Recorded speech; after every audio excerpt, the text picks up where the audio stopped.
Hi welcome. अगर आप class 10th में हैं या क्लास 10th का एग्ज़ाम दे चुके हैं और सोच रहे हैं कि क्लास 10th के बाद क्या करें और सोच नहीं पा रहे हैं, तो ये वीडियो आपके लिए है। मैं इस वीडियो के माध्यम से आपको ये सोचने में मदद करूंगा कि क्लास 10th के बाद आपको क्या करनी चाहिए। ज़रा वीडियो को ज़रा ध्यान से देखिएगा। इसमें मैं बताऊँगा क्लास 10th के बाद आप क्या क्या पढ़ सकते हैं, कहाँ क्या क्या पढ़ाई कर सकते हैं और क्लास 10th के बाद क्या क्या जॉब है। ठीक है।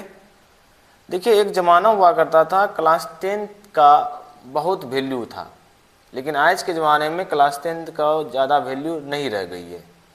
तो बेहतर ये होगा क्लास 10th के बाद हम लोग आगे की ओर पढ़ाई कर लें, उसके बाद जॉब पर आएंगे। ठीक है। तो बात करते हैं क्लास 10th के बाद हमारे पास हम लोग क्या क्या पढ़ाई कर सकते हैं, क्लास 10th के बाद क्या क्या पढ़ सकते हैं। तो क्लास 10th के बाद हमारे पास 3 ऑप्शन होती है। हम साइंस पढ़ सकते हैं, आर्ट्स पढ़ सकते हैं, कॉमर्स पढ़ सकते हैं। अगर आप साइंस पढ़ेंगे तो इसमें 2 फैकल्टी आएगी, मैथ पढ़ सकते हैं या तो बायोलॉजी पढ़ सकते हैं। अगर आप मैथ लेते हैं तो मैथ के साथ साथ फिजिक्स, केमिस्ट्री, हिंदी, इंग्लिश पढ़ना पड़ेगा। और अब अगर आप बायोलॉजी पढ़ते हैं तो आपको फिजिक्स, केमिस्ट्री, हिंदी, इंग्लिश पढ़ना पड़ेगा। आप मैथ और बायोलॉजी दोनों साथ में भी पढ़ सकते हैं। ठीक है। इसमें मैथ बायोलॉजी में से जिसमें आपको ज़्यादा मार्क्स आएगा वो आपका प्राइमरी सब्जेक्ट बन जाती है। ठीक है। दूसरा है आर्ट्स। आर्ट्स में आप history, geography, political science, economics, psychology, sociology, home science आदि सब्जेक्ट को पढ़ेंगे। इसके साथ साथ इंग्लिश और हिंदी कंपलसरी है, ये दोनों आपको पढ़ना पड़ेगा। ऊपर में से आप कोई भी 3 सब्जेक्ट चुनेंगे और नीचे हिंदी, इंग्लिश कंपलसरी है। ठीक है। जैसे कि हिस्ट्री, ज्योग्राफी, पॉलिटिकल साइंस, तो आपको उसके साथ साथ इंग्लिश और हिंदी पढ़ना पड़ेगा। तीसरा है कॉमर्स। कॉमर्स उसी स्टूडेंट के लिए है जो बिजनेस में इंटरेस्ट रखता है। ठीक है। इसमें आपको अकाउंटेंसी के बारे में सिखाया जाएगा, बिजनेस स्टडी सिखाया जाएगा, इकोनॉमिक्स सिखाया जाएगा, मैथमेटिक्स, बिजनेस इंफॉर्मेटिव सिखाया जाएगा। इसके साथ साथ इंग्लिश, हिंदी। ऊपर का यहाँ भी ऊपर का कोई भी 3 सब्जेक्ट आप चुन सकते हैं और इसमें भी हिंदी, इंग्लिश आपका कंपलसरी है। ठीक। अब बात करते हैं करियर फॉर साइंस स्टूडेंट। अगर हम साइंस पढ़ेंगे तो उसके लिए क्या क्या करियर अपॉर्चुनिटी आप हमारे पास खुल कर आएगी। तो पहला है, अगर आप साइंस से करते हैं तो आप ग्रेजुएशन साइंस और आर्ट्स दोनों से कर सकते हैं। ठीक है। For example BSc in physics, BSc in chemistry और BA in Hindi, BA in political science, arts भी पढ़ सकते हैं। ठीक है।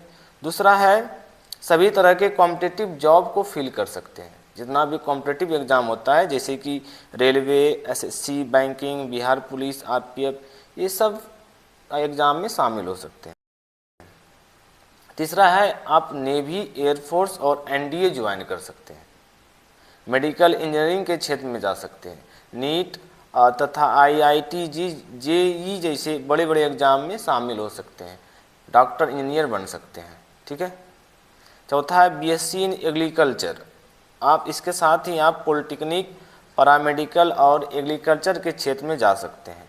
राज्य सरकार प्रत्येक साल बीसीई, सीई तथा डीसीई, सीई की एग्ज़ाम में शिरकत कर सकते हैं, जिसे आप पैरामेडिकल और पॉलिटेक्निक जैसे क्षेत्र में जा सकते हैं। अब बात करते हैं career for 12th arts student. अगर आर्ट्स पढ़ते हैं तो उसके बाद क्या क्या करियर आपके पास खुलती है।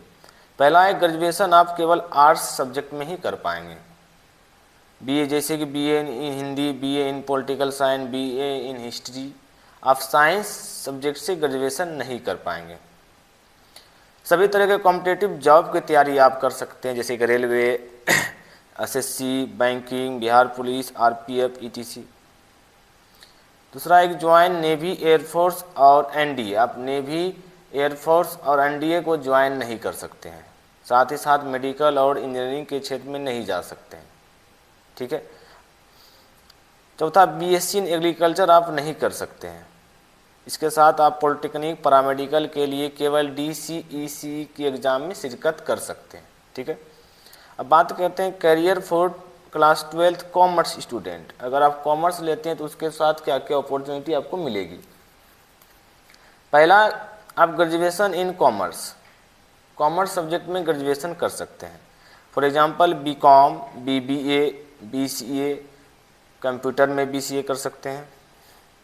आप ग्रेजुएशन साइंस में नहीं कर सकते हैं, लेकिन ग्रेजुएशन आप आर्ट्स में कर सकते हैं, जैसे कि BA in history, political science वापस जा सकते हैं कॉमर्स से।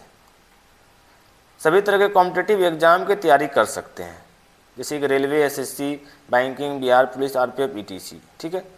तीसरा है नेवी, एयरफोर्स और एनडीए को आप ज्वाइन नहीं कर सकते हैं।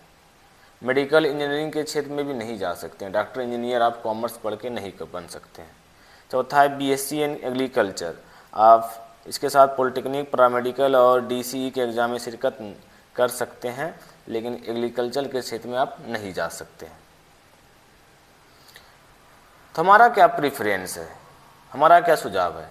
देखिए, ऊपर अगर आपने ध्यान से वीडियो देखी होगी तो आपको समझ में आया होगा कि क्लास 12th साइंस से पढ़ने से हमारा क्षेत्र बढ़ जाता है, हमें ज़्यादा अपॉर्चुनिटी मिलती है।